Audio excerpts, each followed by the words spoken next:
Vieron toda la información que les envié. Un poco esto es eh, conocer un poco de lo que es el protocolo nuevo del algoritmo de 1 hora, pero eso no quiere decir que el algoritmo que nosotros habitualmente manejamos, el de 3 horas, va a quedar en desuso. Es un complemento que nosotros le tenemos que dar a lo que habitualmente hacemos. Todas las dudas o lo que exista, obviamente lo vamos a charlar al final. Si yo les envié eso es de alguna manera para que me ayuden de alguna manera o nos ayudemos entre todos para ver si es que hay algún error o algo en la interpretación, porque mm, resultó bastante difícil, digamos, interpretar todo esto. Así que bueno, eh, cualquier duda, si alguien me interrumpe o algo, no hay problema. Bueno. A modo de recordatorio, como bien sabemos, el 5 al 20% de los pacientes que acuden a un servicio de emergencia consultan por dolor precordial. En la mayoría de estudios, sobre todo los europeos, se centran en un 10%. De todos estos, el 50%, el médico que los recepciona, sospechan en un síndrome coronario agudo. Hay que prestar mucha atención porque entre el 2 al 10% son dados de alta con un diagnóstico de un infarto agudo de miocardio, y esto en los Estados Unidos constituye un gran porcentaje, casi entre el 20 y el 35% de motivos de demandas judiciales. Todas estas estadísticas que mencioné en los dos últimos ítems son previos al desarrollo de todos estos algoritmos de unidad de dolor precordial, ya sea el de 3 horas o el de 1 hora. Una cosa muy importante acá que lo menciona sobre todo esta nueva guía del 2020 de la Sociedad Europea es algo que un poco ayer lo mencionábamos o lo mencionó Fede cuando tuvimos la charla con Horacio, que gran porcentaje de los pacientes que nosotros damos del alta se van sin un diagnóstico por el cual consultaron. Independientemente, esto no es, creo, nuestra labor, ya que nosotros estamos actuando como médicos interconsultores. Entonces nosotros en un punto le solucionamos, pero es el médico clínico, el médico de guardia, quien debería determinar realmente cuál es el diagnóstico final de este paciente. Pero no es algo que sucede solo en nuestro hospital, sino son estadísticas a nivel mundial que más o menos tienen los mismos problemas que nosotros por ahí estamos viendo. Entonces es casi el 83% de los pacientes que se van eh, sin un diagnóstico claro, ¿sí? O más que nada el 48% con un dolor torácico no especificado, o sea, vino como se fue. Entonces es algo importante a tomar en cuenta. Dentro de la epidemiología, de los ingresos, sí, esto me pareció un poco raro, este número. Casi el 50% de los pacientes son diagnosticados de los que se ingresan con síndrome coronario agudo. Para mí es un poco más, pensando objetivamente, de lo que nosotros manejamos habitualmente. Y hay que tener en cuenta que, que solamente el 2 al 3% de los ingresos que tenemos representan causas vasculares agudas, como pueden ser un síndrome aórtico o un tromboembolismo de pulmón. Los objetivos principales del protocolo del algoritmo de unidad de dolor precordial a nivel general es, primero, diferenciar los pacientes que requieren tratamiento de urgencia de los que no, diagnosticar de los pacientes que cursen con un síndrome coronario agudo, que requieran internación y posterior tratamiento médico o invasivo, y diagnosticar de enfermedad coronaria en pacientes que consultan por dolor precordial y identificar a los pacientes de bajo riesgo y así darles del alta y evitar internaciones innecesarias y estudios innecesarios. Tal vez esto es algo que nosotros no lo vemos, ya que tenemos la unidad de dolor precordial, pero si ustedes se ponen a ver en muchos centros, si ustedes conversan con por ahí los chicos que están en la SAC, conversan con sus compañeros que están cursando y sobre todo los hospitales públicos, a pesar de que manejan troponinas T ultra sensibles o las troponinas I, no manejan unidades de dolor precordial y muchos de estos pacientes de bajo riesgo los internan, les tienen a 24, 48 horas hasta hacerles una prueba funcional. Entonces, esto es algo que está mal, creo yo, primero por el paciente y luego por el sistema de salud, ya es que se colapsa y obviamente utilizamos recursos que no tendrían que utilizarse en esos pacientes. Por lo tanto, la necesidad de la creación de estos protocolos tiene diversas razones, como son, primero, clínicas, luego que sea más práctico tanto para nosotros como el paciente y obviamente económicos. Me escuchan, ¿no? Sí, sí. Sí, Sí, Andy. Sí, Andy, se escucha bien. bien. Dentro de lo que es el protocolo, bueno, más de lo que veníamos haciendo, como criterios de inclusión, dolor precordial, edad mayores a 18 años, y qué va a formar parte de las conductas que nosotros debemos, dentro de la evaluación que nosotros debamos tener con este paciente. Como bien sabemos, un electrocardiograma que debe hacer de todo paciente que ingresa con dolor precordial debe realizarse en una unidad de emergencia dentro de dentro de los 10 primeros minutos, con el fin, sobre todo, de descartar que no presente un supradesnivel del ST. Adjunto acá les puse la definición de supradesnivel del ST, sobre todo hay que tener presente, ¿sí? Como ya sabemos, dos derivaciones continuas de más de 1 milivoltio, a excepción de B2 y B3, que debe ser mayor a 2 milivoltios, ¿sí? Tomar en cuenta acá las personas de 40 años, menores a 40 años, y las mujeres, que es otro rango de referencia, ¿sí? Algo importante también es sobre todo la anamnesis y el examen físico, y algo muy importante que siempre estamos mencionando tanto a la persona que nos presenta el paciente, es saber si el paciente está o no con ese momento con dolor de pecho, ya que nos cambia sobre todo para nosotros poder hacer el ecocardiograma intradolor. Entonces, una vez nosotros, o una vez el paciente que acude a la guardia o un servicio de emergencia, se le hace el electrocardiograma, como les decía, nosotros, todo servicio de emergencia, ya sea nosotros o los médicos que lo vean, deben estar en la capacidad de diferenciar si el paciente presenta un síndrome coronario con elevación del ST o un síndrome sin elevación del ST, pero de muy alto riesgo. Cabe recordar cuáles son los de muy alto riesgo: pacientes que cursen con inestabilidad hemodinámica, insuficiencia cardíaca, eh, arritmias ventriculares, isquemia persistente, dolor persistente, ¿sí? Esos pacientes uno debería activar rápidamente lo que es un cateterismo de urgencia.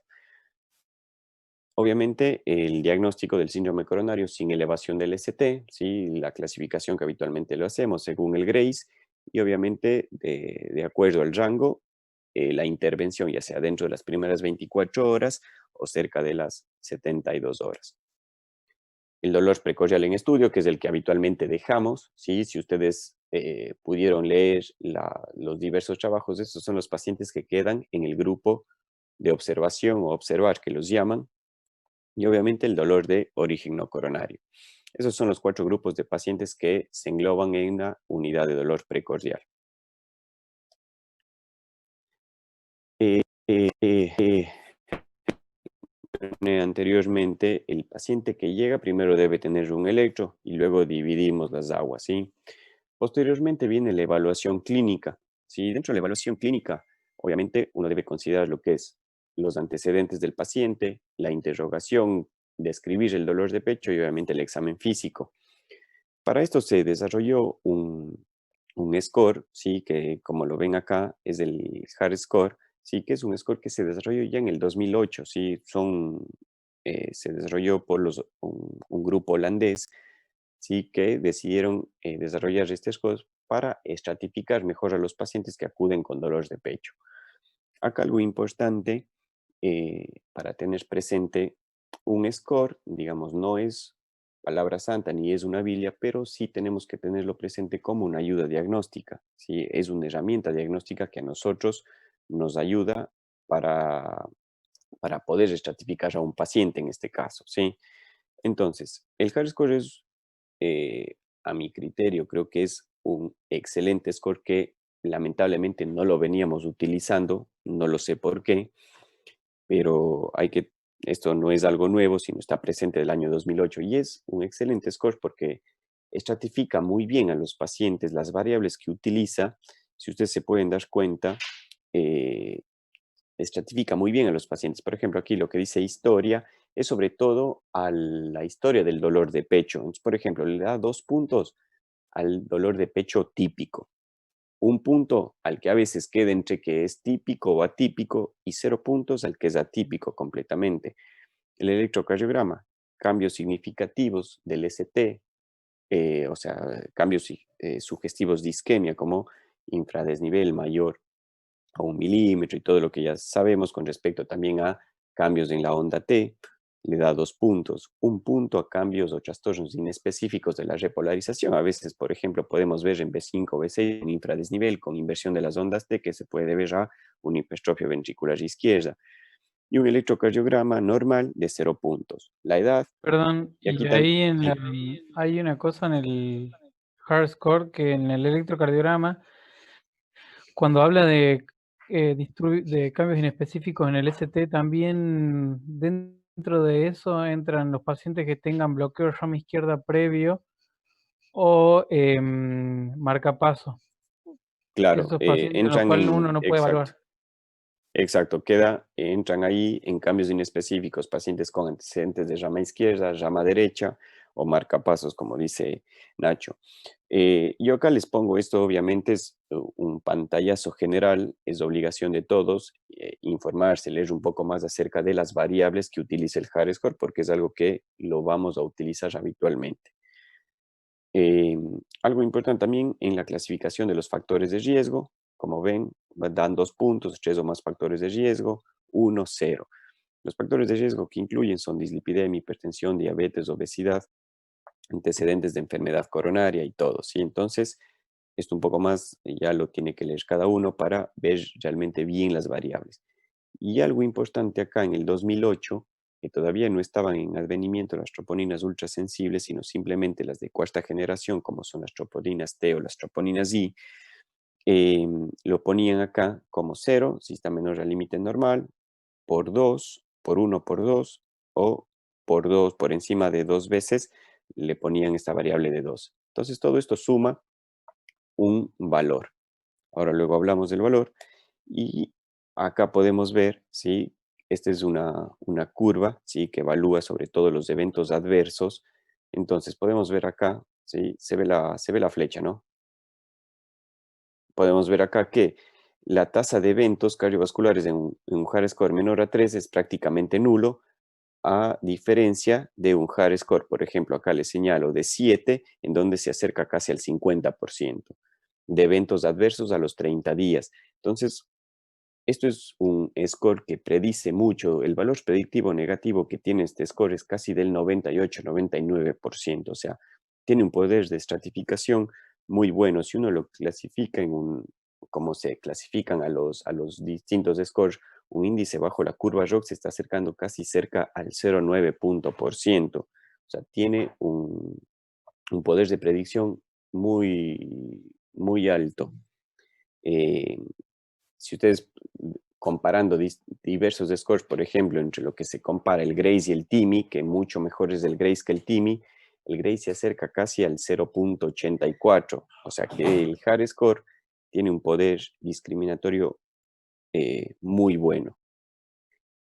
Este trabajo, digamos, ya es casi 5 años después, en donde se hicieron una unión entre estudios asiáticos y europeos, en donde ya le dan una validación al hard score con la utilización de las troponinas ultrasensibles, ¿sí? Porque previamente les dije que se utilizaba las de cuarta generación. Entonces acá ya le dan la validez a lo que son las troponinas ultrasensibles con este score y dentro de lo que es la clasificación evaluaron a mediano y a corto plazo, clasificando en bajo riesgo menor a 3, en mediano riesgo de 4 a 6 y de alto riesgo mayor a 7, los eventos adversos a 30 días. Entonces, como podemos ver acá, hay una tasa de eventos del 1,7% en los que presentan un hard score menor a 3 y casi del 43, como yo les hablaba antes, del 50% en los que presentan un hard score mayor a 7. Esto es lo que sale, digamos, en la guía que yo les envié de la 2020 de la Sociedad Europea, en donde ponen las distintas variables y acá un cuadrito, el desarrollo de eventos adversos en el mediano plazo, a las 6 semanas. Como podemos ver, un hard score sí, es prácticamente nulo, se acerca a menos del 1%, a diferencia de un hard score mayor a 7, casi por encima del 50% de eventos adversos. Entonces, acá un poco lo que les mencionaba, que el valor predictivo negativo es del 98.3%, ¿sí? Como poder discriminatorio para descartar que el paciente curse un evento agudo de miocardio. Por lo tanto, ¿por qué hablar del hard score? Esta es una herramienta diagnóstica que sí o sí debemos implementarle a nuestra herramienta, digamos, de diagnóstica para lo que, dentro de lo que clasificamos o estratificamos a los pacientes con unidad de dolor precordial. ¿Sí? O sea, esa es una herramienta que la vamos a escribir y la vamos a evolucionar siempre. ¿Sí? Haciendo un poco de mea culpa o autocrítica en general a todo el servicio. Realmente esto muchas veces creo que pasó desapercibido, no sé por qué causas, pero hay algunos médicos de la guardia que los pacientes que ellos han enviado por cuenta propia, sin una interconsulta previa a cardiología, lo evolucionan con un hard score, ¿sí? Particularmente he visto yo, eh, no sé, creo que 2 o 3 evoluciones que han enviado evolucionando un hard score menor a 3. eh, Entonces, nosotros, obviamente, como una especialidad, debemos mencionarlo siempre en nuestra evolución. O sea, desde ahora en adelante, independientemente del protocolo que utilicemos, ya sea el de 1 hora o 3 horas, ¿sí? El hard score tiene que estar puesto en nuestra evolución. Así como cuando ingresamos un infarto y describimos el Grace y el Crusade, el hard score va a estar en la unidad de dolor precordial. ¿Sí? Ok. Eh, Ujú. Eso con el hard score. Bien, entonces dentro de lo que cuando nosotros evaluamos a un paciente, ¿sí? El hard score ya hace referencia a lo que es toda lo que es una evaluación clínica. Obviamente el hard score lo vamos a cerrar una vez que tengamos el resultado completo del laboratorio, porque una de las variables eran las troponinas. Pero continuando con lo que es la evaluación del paciente en UDP, ¿sí? Como bien les mencionaba, el electrocardiograma es primordial, ¿sí? Eh, para recordar, debe estar realizado nuevamente dentro de los 10 minutos posteriores a la llegada. La mayoría de los pacientes que consultan presentan un electrocardiograma normal entre el 40 al 60% de los pacientes. ¿Sí? Y aquí una cosa importante, que a veces lo hacemos y muchas veces no. ¿Sí? Eh, Independientemente del protocolo que estemos utilizando, del algoritmo, ya sea de 1 hora o 3 horas, es la importancia del electrocardiograma seriado. ¿Sí? Eso yo sé que algunas veces es difícil por la disponibilidad, porque ya nos aceleran de ecoestrés o si está en un sillón en la UDOA, en el sillón número 1, no hay camas, los consultorios están ocupados. Entiendo porque todos pasamos por lo mismo, pero en lo posible que el paciente tenga 2 electrocardiogramas seriados. Esto pasa siempre en el paciente que queda a la noche, sobre todo los chicos de la noche suelen hacer el electrocardiograma a las 6 de la mañana, pero si en lo posible podemos hacerlo para todos sería lo ideal. Y sobre todo, como acá les recalqué, en los pacientes que continúan con dolor de pecho, ¿sí? Un electrocardiograma debería tener mínimo 2 electrocardiogramas, ¿sí? Porque muchas veces los pacientes continúan con la molestia o no se les va del todo y le queda la duda y ese tipo de cosas. Debería tener 2 electrocardiogramas. Otro componente importante es la placa de tórax. Como sabemos, debe estar realizada dentro de los 30 primeros minutos desde la llegada del paciente. Obviamente, la placa de tórax nos permite establecer diagnósticos diferenciales, como por ejemplo, sería una neumonía, un neumotórax, eh, algunas otras cosas, ¿sí? Y acá viene lo importante, el laboratorio. ¿Sí? Dentro del laboratorio, aparte del laboratorio común, es importante las troponinas ultrasensibles. Ya en la guía europea del síndrome coronario sin elevación del ST, daban como recomendación 1A la utilización de troponinas ultrasensibles. Y esto les hablo de 2014, 2015. perdón.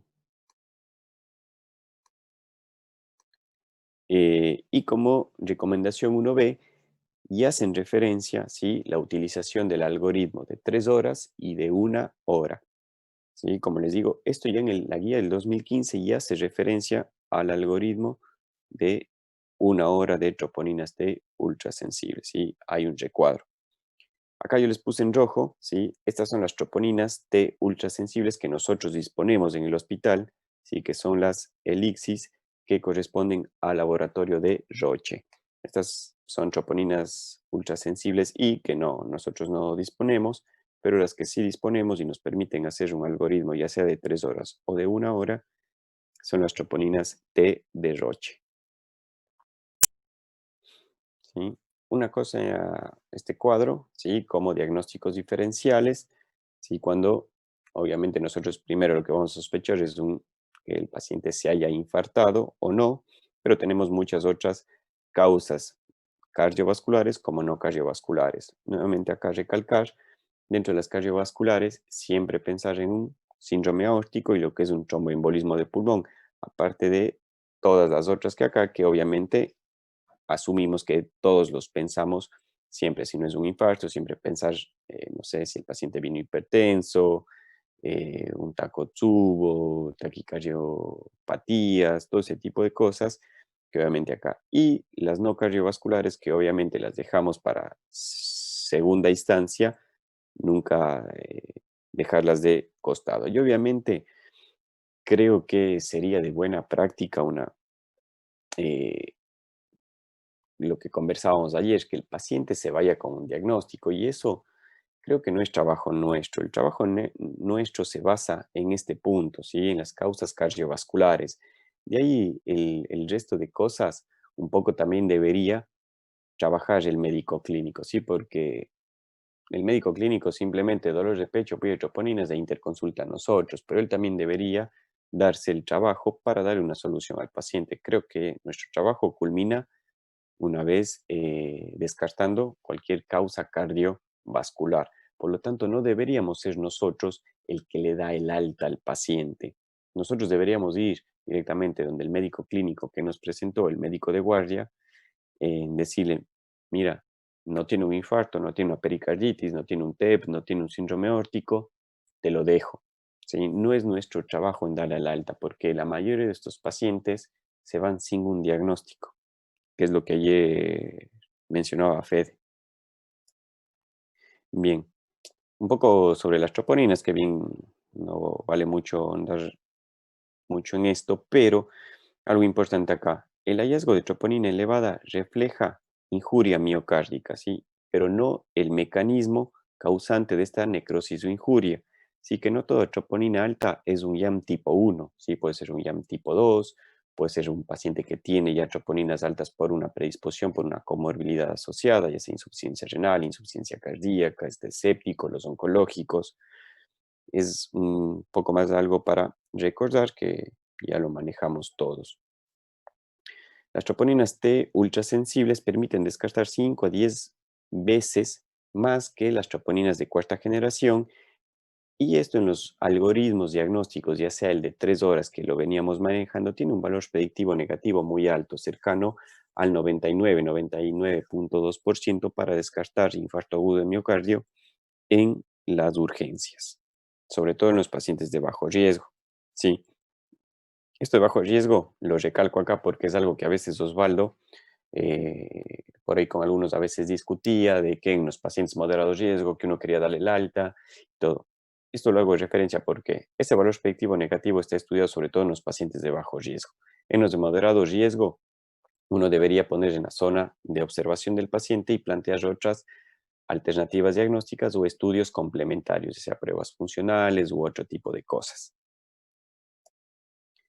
Nada, este es un cuadro de posibles causas de elevación de troponinas, que no viene mucho al tema ahora a recordar, que ya lo sabemos. Y esto sí, las troponinas T ultrasensibles, ¿sí? El valor de rango, el límite superior, el valor de rango normal, son 14 nanogramos por mililitro, ¿sí? Esto cómo se estudió, cómo se hizo, no es al azar, ¿sí? Son pacientes completamente sanos, jóvenes, en los cuales se sacó un promedio de troponinas de esos pacientes, ¿sí? Y fue 14 nanogramos por mililitro, ¿sí? Sobre eso lo hicieron los alemanes. En primera instancia, determinaron que el valor de troponinas normales era de 28 a 29, pero en esos pacientes estaban incluidos hipertensos, diabéticos y todo. Entonces, luego sacaron a todos esos pacientes y dejaron solamente los normales, los sanos, perdón, y determinaron que el valor de rango de referencia normal es menor a 14 nanogramos por mililitro. Y no está más recordar que el valor de tiempo de ventana que uno llama desde el inicio del dolor al cuando uno obtiene el valor de las enzimas es de 3 horas. Este es el algoritmo nuestro que lo venimos manejando ahora y lo quiero recalcar, no lo vamos a dejar de utilizar, ¿sí? Así que de esto no tenemos por qué olvidarnos, sino lo que vamos a plantear es una ayuda, sí, es otro tipo de herramienta que nosotros como cardiólogos deberíamos manejarlo como nuestros nombres, ¿sí? Son protocolos de unidad de dolor precordial, por lo tanto deberíamos saber. Y este no es que lo vamos a dejar de utilizar, este lo vamos a continuar utilizando, sino que el nuevo es una herramienta que la vamos a incorporar. No está más recordar el valor predictivo negativo, como les decía, es entre el 98 y el 99%, y el valor predictivo positivo para infarto agudo de miocardio tipo 1 es del 75 al 80% de este protocolo. Vamos entrando un poquito en lo que es el algoritmo de una hora, ¿sí? Como hace un rato les mencionaba, esto no es algo nuevo, no es algo que está desde el año anterior ni nada, sino es algo que ya viene hace 5 años más. ¿Sí? Esto ya lo publicaron en la guía de Sin Supra del ST. O sea, esto fue publicado en el 2014. Los estudios que datan de esto vienen desde el año 2010, 2012. O sea que no es algo nuevo el protocolo de una hora. ¿Sí? Como ven acá, es algo que nosotros lo adaptamos al nuevo de una hora, que es prácticamente lo mismo que está acá, ¿sí? Y nosotros nos basamos en estas troponinas, las de Elixis, que son las de Roche, que son las que disponemos en el hospital. Bien, para validación de este protocolo hay muchos estudios, ¿sí? Yo les envié algunos, ¿sí? Hay algunos estudios hechos en diversas partes del mundo, tanto en Europa como en América, como en Asia, ¿sí? Entonces han tratado de validar este protocolo. Este es uno, los principales que han estado estudiando este protocolo son los alemanes. Este es un protocolo, un estudio alemán, en donde tratan de validar lo que es el algoritmo de una hora, ¿sí? Como ustedes pueden ver acá, ¿sí? Son 3 brazos nada más, los cuales los dividen, ¿sí? Donde se toma el valor de referencia de 12 nanogramos y aquí un cambio importante entre lo que es el protocolo de 3 horas y de una hora. En el protocolo de 3 horas nosotros tomamos con un coeficiente de variación un porcentaje que cambia, es decir, el delta del 20%. En el protocolo de una hora, el coeficiente de variación no va a estar dado por un porcentaje, sino va a estar dado por un número absoluto. Entonces, por ejemplo, acá, en este brazo, ¿sí? Si la troponina es menor a 12, el cambio, ¿sí? A la hora tiene que ser de 3 o menos. ¿Vamos? En cambio, en este otro brazo, ¿sí? Si las troponinas son mayores a 52, excluyendo a renales crónicos o pacientes predisponentes a troponinas altas, ya los ingresan directamente, como en nuestro caso, un paciente joven sin antecedentes que viene con troponinas mayores a 50, adentro de la unidad coronaria. O si es que el rango está entre 2 y 52 con coeficiente de variación igual o mayor a 5, se lo asume como un infarto. El resto de pacientes entran en esta zona, ¿sí? Que es la zona de observación, que es lo que nosotros hacemos. Perdón, ahí Cabe en la rec- primera sí, llama para rule out, Cuando ujú, no está en eh, ventana, me imagino. claro, cuando no están en sí, ventana. Se le pide Si el una hora. paciente, claro, si el paciente tuviese la ventana, también se respeta, por lo que vi en todos los trabajos, la De que 12. veníamos utilizando nosotros de 3 horas de haber terminado ex- de